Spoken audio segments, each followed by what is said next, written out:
Deans of law schools or of business schools, and chief justices are very much in that category. They have no formal set of power or authority, but they're not generals. They don't command armies. But their authority comes, I think, from elsewhere. If it's to exist at all, it comes from personal and professional qualities that make others want to be part of their project. And I've, of course, been privileged in my career to work with great deans and chief justices, and to some extent, I think what I can share with you tonight reflects the admiration that I have for the qualities that they display. In the same way, I think Secretaries General of the United Nations can also be said to fall in that category. Although I think it's fair to say they have considerably more powers than deans or even chief justices. In the end, whether they choose to be more secretary than general or more general than secretary, their leadership comes from a combination of their personality and their project. So on the basis of this kind of professional experience, I could give you a few impressionistic views and some observations on the issue of leadership. The first thing I'd like to say is I'd like to underline in my view, exaggerated importance that we tend to give to personal leadership, or our tendency to personalize the lead into a single charismatic or larger-than-life leader. I think the 2008 Obama campaign in the United States was a very good example of that. In a political ocean of less than inspiring international figures, not only in the United States really, but the world over, Barack Obama appeared as an inspirational man who outshone the crowd. So we were led to believe that we were in a lot of trouble worldwide because we didn't have enough people like him, that we had a deficit of great political leaders. In the same way, in international politics, there's an addiction to the strong man culture that makes us, time and again, empower the likes of Hamid Karzai of Afghanistan or Hosni Mubarak of Egypt. But the myth of personal leadership has been shattered, in my view, by the largely leaderless but very powerful movements that are currently changing the Arab world and that have led to the toppling of apparently impenetrable fortresses of authoritarianism, of power that was established for decades and personified in a few strongmen, particularly in North Africa and in the Middle East. Now, this may help us understand that leadership actually may come from the center, not from the top, and that great leaders may actually choose to position themselves accordingly. In other words, not everybody shares an addiction to personality cult. It may help, I think, also to understand something to which I've been exposed in my professional work, and particularly as the United Nations prosecutor for the first United Nations War Crimes Tribunals for the former Yugoslavia and for Rwanda. Particularly in that position, I think it's fair to say that I came to observe the grossest pathologies of leadership. Political and military leaders who led their followers on murderous rampages, animated by hate, inflated self-importance, and utter contempt for the rest of us, for their fellow human beings. I wish I'd gained enough insight during that work to share with you a recipe for an early diagnosis of these kinds of pathologies, but I'm afraid I haven't, which I think could help us to try to mobilize early enough to try to guard against these abuses. But still, I think there is a lesson in all this, which is that although we tend to use the concept of leadership always in its positive acceptance. And we assume that we talk about leadership, we mean leadership for the good. We should always remember that leadership in and of itself tells us nothing about its objective. So my second observation is that leadership styles also vary, as do leadership strategies. In my view, success usually comes from the credible alignment of personality and strategy. In other words, nobody will follow a phony. Not everybody is a Winston Churchill, and not every leader has to fight a war, unless, of course, you get caught up in the rhetoric of the war on terror or the war on drugs or any other demon, or unless you have a slightly overly aggressive personality. If you Google leadership, as I did in preparing for tonight's event, you will soon hit the site that lists, according to this site, the 5 most important qualities in leadership as follows: honest, forward-looking, competent, inspiring, and intelligent. Now, 3 of those I expect of the guy who fixes my car. Forward-looking is self-evident, and actually it's quite handy just for going from here to there. And inspiration, in my view, like vision, has a slightly messianic overtone that makes me a little wary. So here's my list. First, I think a good leader should have a good project.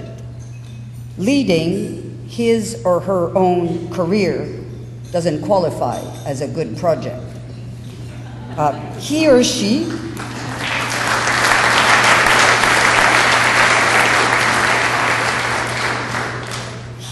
she should have good help, not sycophants, but competent associates who share in the project. And as for 5 personal qualities, I would say integrity, humility, respect, courage, and patience. I know when I put it all together, it doesn't sound very glamorous. And of course, it assumes the basics like competence. But these reflect, in my view, the real characteristics of ideal modern leadership. That is something that is fundamentally cooperative, that reflects the profound collective feature of the human enterprise, rather than celebrate individual performance and success. Leadership is not the same thing as celebrity or influence. Great solo artists have tremendous influence, as do great thinkers and writers. But leadership is by definition relational. It assumes that there are people out there looking to be led. In reality, I'm afraid successful leaders don't always match my definition of great leadership. In fact, many tend to display characteristics that do focus almost exclusively on personal characteristic, charisma, communication skills, sometimes even eccentricity, and a lot of more ambiguously defined qualities embodied in sayings such as, oh, he demands as much of himself as he does of others, which usually means too much. Mostly, these kinds of leaders want to be loved and admired, preferably both. But if neither is forthcoming, they happily settle for being feared and despised as long as they are successful. And that, of course, they measure by objective standards, such as how much money they make or where they are positioned on some social status ladder that matters to them.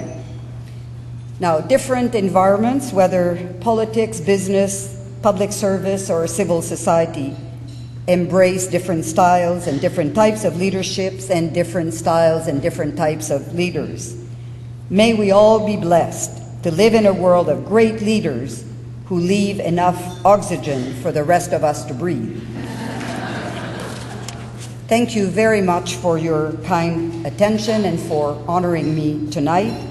And let me just say how truly, truly honored and humbled I am to be associated with Lincoln Alexander in this fashion. And I really want to take personally this opportunity to wish him a very long and happy life full of many surprises.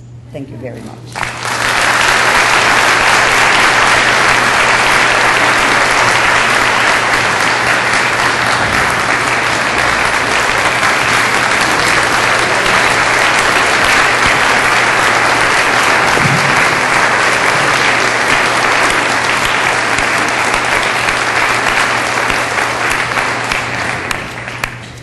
Thank you so much, Madame Arbour. What a tremendous act to have to follow. Your address was provocative, insightful, and I can tell you certainly caused me personal reflection on my own leadership style, as I'm sure it did everyone within the room. Many of you may not be aware that Madame Arbour graciously joined the Leadership Advisory Board this afternoon, where we had a very engaging conversation on leadership challenges. And it was at that table where one of the remarks you made was that effective leaders foster environments where they can hear all voices. And I think when you look at leadership within a university context, I think that's particularly important, that we want to listen to our students, past and present, to our faculty, to our managers, to our staff. And I know that as we endeavor to be and develop leaders for a sustainable world, that's absolutely a challenge that you've put out, that we won't be successful unless we follow. So I want to thank you very much for reminding us of that. And of course, I know that the students who met with you this afternoon very much appreciated you taking the time. You have a very busy life, and you've been very generous with your time with us today. So thank you. We're soon coming then to the end of our formal festivities this evening. I do want to send out a few more thank yous. As part of our commitment to being leaders for a sustainable world, we take food service at this university very seriously. And you may not be aware, but some of the food that you were consuming tonight was either organic or local or developed here on the University of Guelph campus. And I would ask now that you join me in thanking Quinn and the hospitality team tonight.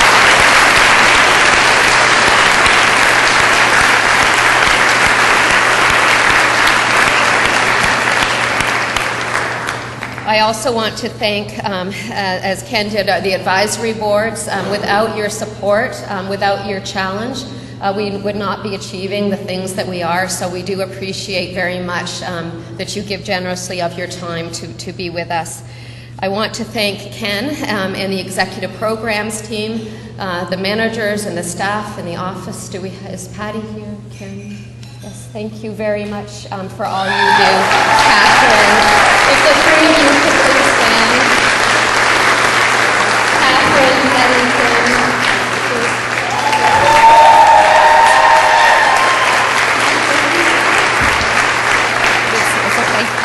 thank you for all you do. I know, as you can tell, that the students are grateful for all that you do on their behalf.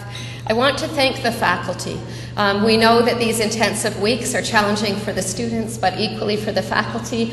I know you keep them on their toes and that they continue to grow from the challenges that you provide them, and also the faculty, of course, who teach in the online versions as well, who you've either just finished or are about to meet. So could all of the faculty please stand and be recognized one more time?